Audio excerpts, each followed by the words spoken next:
Olá, vamos discutir hoje a natureza política da gestão escolar e as disputas pelo poder na escola. Esse texto é o texto do professor Ângelo Ricardo de Souza, texto 2, para o desenvolvimento das atividades que vocês vão fazer a posteriori, ok? Vamos lá então? Primeiro, há alguns pontos de destaque para a compreensão em relação ao objeto que nós temos hoje, não é? Nós falamos de poder e gestão na escola, natureza política, não é? E o primeiro postulado que eu coloquei aqui, a primeira afirmação, é: a gestão escolar é a execução da política. É onde a política opera e o poder se realiza. Portanto, a gestão é a atividade meio da política. Algumas coisas para a gente poder entender. Primeiro, qual o conceito de política que nós temos e partimos? É justamente a ação que o Estado desenvolve para poder fazer valer as expectativas sociais, tá? Que represente a grande parte da sociedade, né? Não estou dizendo necessariamente a totalidade, mas a grande parte. O Estado em ação, então, coloca para funcionar aquilo que se tem como convencionado, as escolas, a polícia, o exército, os hospitais, e para cada um dos segmentos existe uma política especificada, tá? Lá, no finalzinho das contas, você vai observar, porque nós conseguimos avançar nessa gestão de governo até determinado ponto, e assim vai. Né? A escola, ela é uma instituição que, em certa forma, ela vai estar contribuindo para a formação dos cidadãos. Assim, vai existir uma política de Estado, ok? Pensando na nação brasileira, né? Que se desemboca também, se desenvolve nos estados, comunidades federativas e nos municípios como entes administrativos também, tá? É na escola onde o poder se materializa, por quê? Porque é onde é executado. A gente diz que a gestão escolar é a atividade meio da política, porque a atividade fim da política, ela, em tese, deveria ser o atendimento ao cidadão. Não é? Então, quando o cidadão tem o serviço necessário para que ele possa se identificar como cidadão. Tá? E a escola, a educação, então, vai ser esse meio, né, que vai ser trabalhado pelos representantes aí legitimados pelo Estado, que são os diretores, os professores, os coordenadores pedagógicos, dentre outros. Quer você aceite isto ou não. Por quê? Porque uma vez que você se torna professor, você não se torna professor porque determinado partido político quis, mas porque o Estado te licencia. Você é um licenciado, portanto, você tem licença do Estado para exercer a sua atividade. Quando você chega lá na escola, portanto, você vai estar cumprindo em parte também essa execução da política, porque você vai fazer parte da escola, ok? Novamente, o primeiro postulado, a gestão escolar é a execução da política. É um trabalho que o diretor, por exemplo, acaba desenvolvendo, mas ele não faz sozinho. Ele faz com várias outras pessoas, não é? Dentre elas, diretamente o corpo técnico, constituído pelo vice-diretor, pela coordenação pedagógica, em alguns casos pelo orientador pedagógico, tá? E reunido também, em alguns momentos, a deliberação por meio dos conselhos ou por meio dos professores em comum acordo. Isso numa dimensão democrática de educação. Tá? Porque às vezes, numa dimensão mais autocrática, isso não vai existir. É simplesmente a decisão do diretor para que o faça-se cumprir do Estado, ele tenha prerrogativa. Aí nós observamos que Ângelo Ricardo, ele parte de um autor base para fazer as discussões sobre o poder, a gestão escolar como execução da política, não é? E o poder, como é que o poder vai se realizar? Sigamos. Segundo postulado, diz assim: só há uma ação política quando há luta por poder, quando o poder está em disputa. Weber identifica pelo menos três formas de poder dominantes nas relações humanas. O primeiro é o poder econômico, não é? Que aí representado pelos detentores dos meios de produção, portanto, os ricos, ok? Então, esse poder se vale da posse de bens em relação àqueles que não têm para poder fazer uma determinação das suas condutas. Então, há um domínio em relação a isso. Eu tenho, então eu mando, ok? O segundo tipo de poder, ou categoria que existe de poder, e é real, é o poder ideológico, não é? Legitima sua dominação pela posse de certas formas de saber, conhecimentos, códigos de conduta, influenciando o comportamento das pessoas, induzindo os membros de determinado grupo social a realizar ou não uma ação. Ocorre para instituir e manter a sociedade de uma maneira desigual, dividida muitas vezes, né, entre grupos de pessoas fortes, pessoas fracas, entre aqueles que devem dominar e aqueles que não devem dominar. Portanto, numa relação de superiores e inferiores, ok? E o terceiro tipo de poder, que é identificado por Weber, é o poder político, que é caracterizado como sumo poder, porque faz uso da força em todas as suas formas de manifestação, né? Física, legal, simbólica, para dominar toda forma de desobediência. Tá? O poder político ele se estabelece muitas vezes na escola de uma maneira direta, né? Porque acaba se utilizando dos meios legais para poder validar algumas decisões que a escola toma, ok? E é a partir daí que Ângelo Ricardo começa o desdobramento de algumas ideias que vai serem colocadas em xeque. O próximo postulado colocado aí, para a gente poder ter uma visão ampla daquilo que a gente está discutindo, é que o lugar de diretor de uma escola não é feito por ele próprio, mas o diretor ocupa o lugar da dominação. Bem, quem é que constitui o diretor como diretor? Vamos pensar, não é? O diretor, muitas vezes, ele pode, dependendo de como é feito a sua escolha, ele pode estar lá por uma determinação legal. Ele passou no concurso, então, mediante a instrução legal, ele ocupou o lugar de diretor. A questão é, uma coisa é você ocupar o cargo, a outra coisa é você ser o legítimo representante do grupo também, não é? Porque muitas vezes o grupo acaba não aceitando determinado tipo de dominação pela forma como a dominação é feita.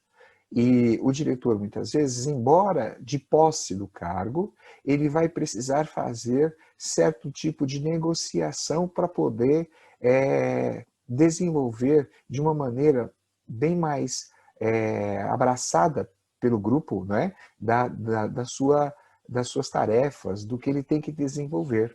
Caso contrário, o grau de rejeição e também a gente pode dizer assim de inobservância do que é necessário vai ser grande, tá? Mesmo que o diretor seja constituído pela legislação, ele tem que saber lidar com o seu grupo para que o seu lugar possa ser feito, tá? Então, do ponto de vista legal, ele precisa passar no concurso, ele precisa estar na escola, etc. Agora, do ponto de vista de você ser aceito pelo grupo, é necessário que você estabeleça as regras, deixe muito bem claro, né? Quais são os fatores que fazem com que todos cooperem ou não com a escola, tá? Independentemente disso, o diretor ocupa o lugar da dominação, porque localmente ele representa aquele que vai fazer valer os preceitos do próprio Estado, né? O poder do Estado, tá? É a atividade meio da política, é a gestão, ok? mesmo que você não queira aceitar esse tipo de afirmação. Tá bom? Próximo postulado vai ser: todo regime de governo necessita do domínio em alguma das formas, ok?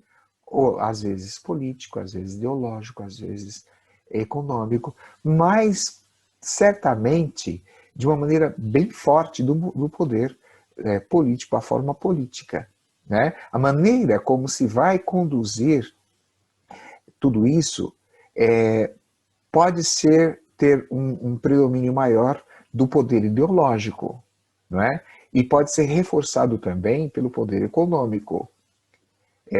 Nesse caso, o jogo de perde-ganha conta quando se utiliza, por exemplo, os benefícios sociais para se valer a bondade, entre aspas, ou não de determinado tipo de governo, tá? Ou então determinado tipo de ideia.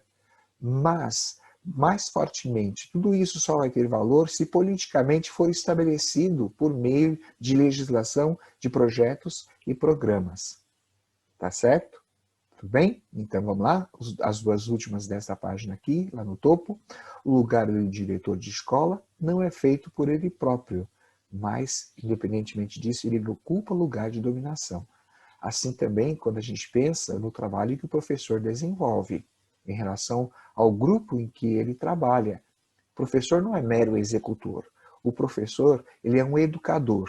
E como educador, ele precisa trabalhar com, claro que com a atribuição que foi conferida, mas ao mesmo tempo com o despertamento das mentes para poder reflexionar, refletir sobre a sua própria realidade. E o segundo é: todo regime de governo necessita do domínio em alguma forma, ou de alguma forma. E por falar em domínio, a dominação legítima em Weber, ela é constituída por três formas de organização de ideias. E ele identifica, portanto, três formas legítimas de dominação. A primeira delas vai ser chamada de dominação racional legal, na qual a obediência não se deve às pessoas, mas aos regulamentos. Eu destaquei aí para vocês, mas aos regulamentos, para a gente poder perceber que é a determinação. Eu sou o diretor porque eu passei no concurso, ok? Eu sou presidente porque eu tive a maioria dos votos, não é? Então isso faz parte dos regulamentos, os quais, de sua parte, normatizam inclusive esse processo de obediência. A burocracia constitui o tipo tecnicamente mais puro de domínio legal, porque hierarquiza, não é, a forma de dominação. Estabelece quem é o responsável pelo que e quando ser desenvolvido determinado tipo de coisa. É claro que a burocracia ou a forma de organização do poder ou do Estado, não é? Essa é uma maneira de administrar do Estado, é a burocracia. Ela importa para que o Estado se constitua legítimo, ok? Então, a dominação racional legal vai utilizar a burocracia como tipo tecnicamente mais puro de dominação. Mas as demais também, os demais tipos de dominação também. A burocracia em todos os estados, ela não deixa de existir, ok? Porque, como diz Weber, é o tipo mais tecnicamente articulado, que estabelece exatamente, não dá muita flexibilidade de você questionar a forma de dominação. É aquilo e acabou. E tem que seguir todos os trâmites, os rituais estabelecidos. Ok? A segunda forma de dominação é a dominação tradicional, sustentada na crença ao poder decorrente da tradição do dominador, obedecendo-se a este por fidelidade pessoal do servidor à própria tradição. No caso, a questão, por exemplo, quando havia reis em grande parte do mundo, né, a ideia do ser divino instituído por Deus para que dominasse as nações. A ideia também da dominação tradicional, a gente diz assim, não, vamos trabalhar, o presidencialismo sempre deu certo, a gente não precisa mudar de regime político num determinado tipo de país, muito pelo contrário, a gente tem que permanecer, porque nós temos tradição em nível de organização, mas de certa forma, é uma maneira de dominar e de se organizar esse poder, ok? Olhando internamente a escola, a gente diz assim, não, nós temos que não questionar muito as relações que se dão no âmbito da escola, porque, afinal de contas, ele é o diretor. Todos respeitaram no passado, né, a figura do diretor e agora nós também precisamos respeitar a figura do diretor. Essa é a dominação tradicional, né, aquela dominação que é legitimada pela força constituída da herança dos ancestrais e assim vai. Tá? E aí nós temos a seguir o terceiro tipo de dominação, que é chamada por Weber de dominação carismática, baseada na devolução à pessoa do dominador e às suas capacidades, heroísmo, intelectualidade, oratória, salvadores da pátria, gente que sabe convencer você através do discurso, não é? As quais são justamente responsáveis pela construção do seu carisma. Carisma é uma palavra que significa graça própria, não é? Aquela coisa que consegue aproximar as pessoas, de repente, não pelo conteúdo daquilo que diz, mas pela beleza daquilo que desperta nas pessoas, não é?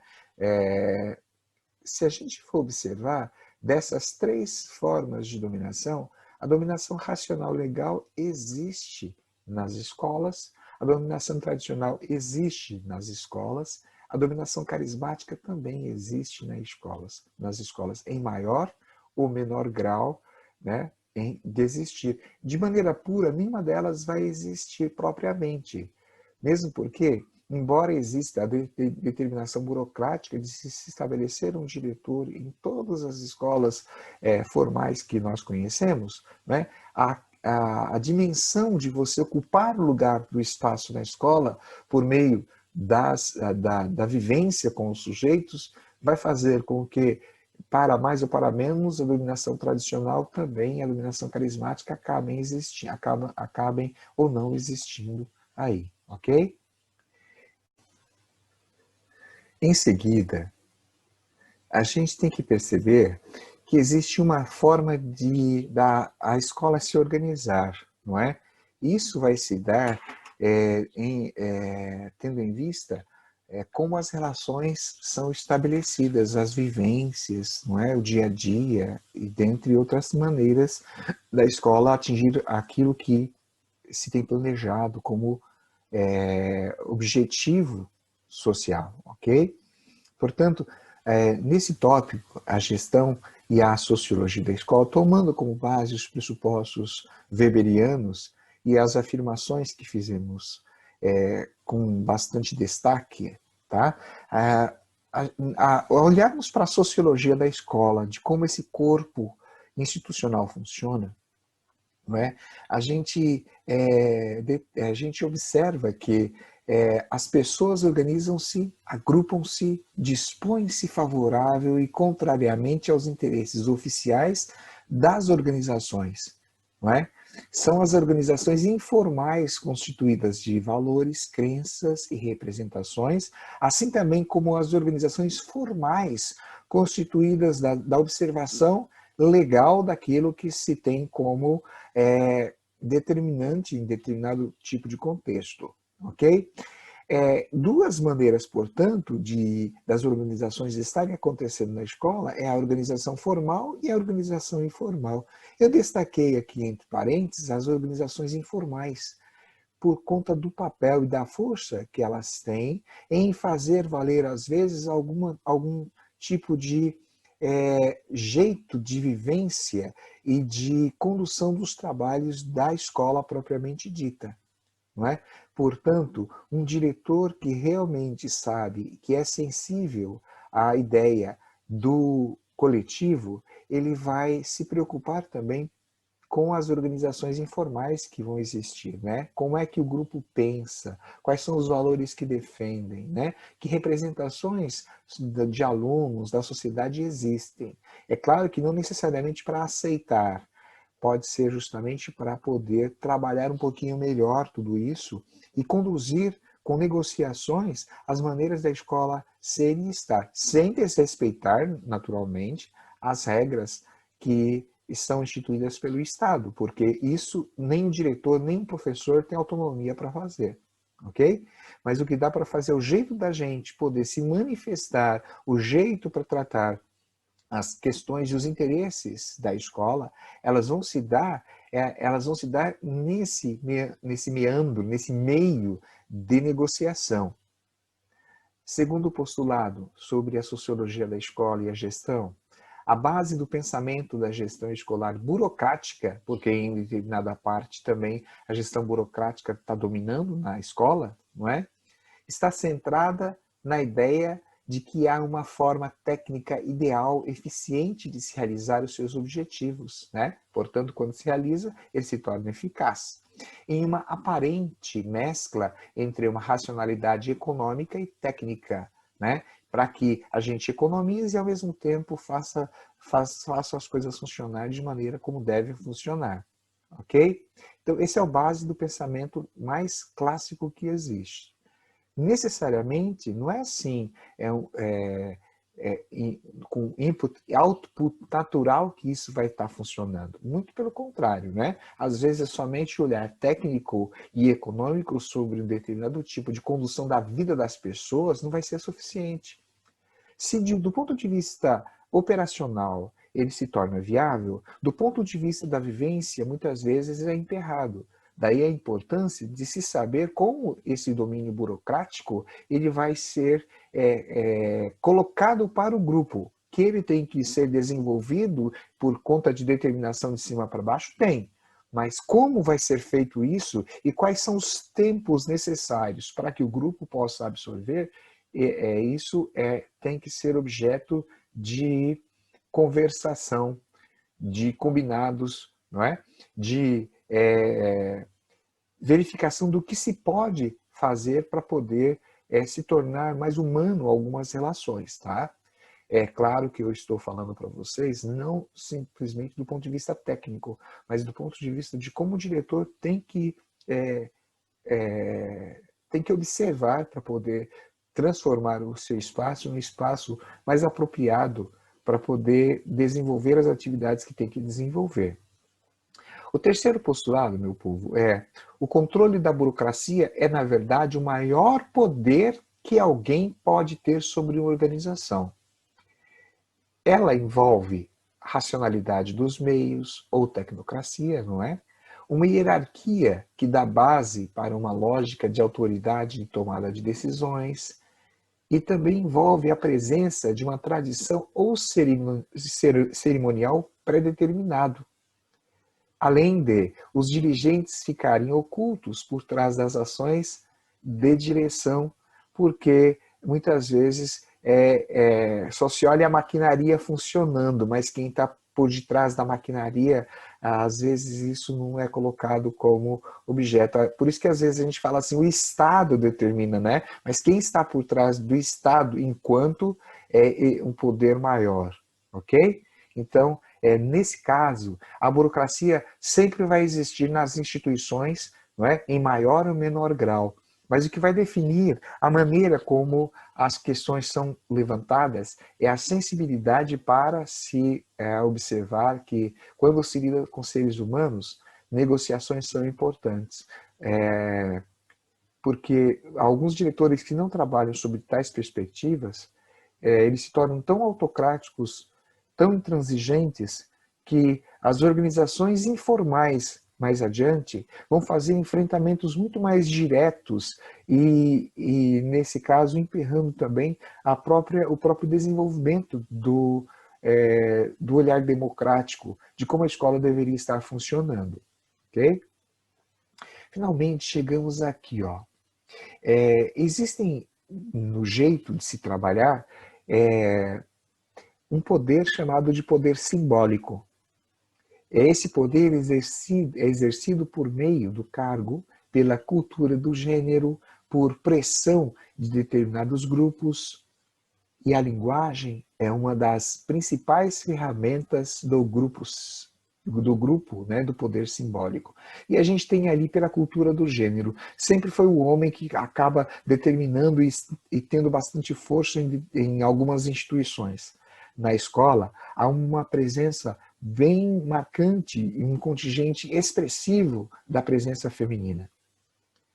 Não é? Ainda assim, em alguns casos, em algumas escolas, né, às vezes a cultura do gênero faz valer muito mais uma determinação masculinizada do que uma presença de grande parte daquelas pessoas que sentem determinado tipo de opressão.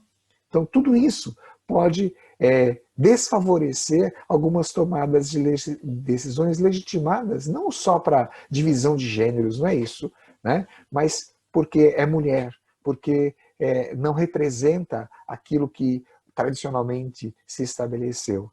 Tá? E os discursos, as narrativas, elas são fortes nesse sentido. Tá? Quanto mais, de repente, mais tradicional seja a construção da narrativa, né, e quanto mais apoio ela tenha, não necessariamente que seja verdadeira ou legítima, ela acaba se sobressaindo pela força que ela consegue reunir. Ok? Dizem que uma das piores violências são aquelas que a gente não consegue perceber diretamente, mas elas estão lá. Né? De repente, o poder físico não é o poder, o poder físico, a violência física não é a violência que você deve temer com tanto pavor assim, não é? Mas porque ela vem, ela se manifesta. Né? A violência simbólica, ela é capciosa, ela não se manifesta de uma maneira direta. Né? Ela está sempre presente ali, te induzindo a determinado tipo de tomada de decisão. Né? Pela força, pelo diz que me disse, diz que, né? Pela informalidade que existe nesse tipo de construção. Não é? Nesse caso, há que se tomar bastante cuidado quando se trabalha a dimensão desse poder simbólico. Ok? E a maneira também como os discursos são construídos. É fundamental que se tenha isso em mente. Ok? Muito bem. Obrigado pela participação de vocês nesta aula. Eu espero que tenha contribuído para a gente poder pensar um pouquinho na escola, não é? Nas suas maneiras de de desenvolver o trabalho pedagógico, o trabalho administrativo. Lembrando que o trabalho do diretor é sempre uma atividade meio.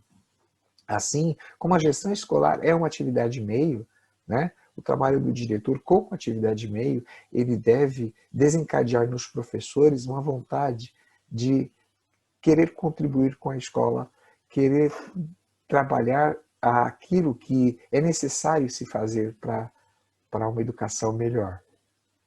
Tenham um bom restante de dia aí, abençoado, tá? E paremos por aqui hoje. Até mais.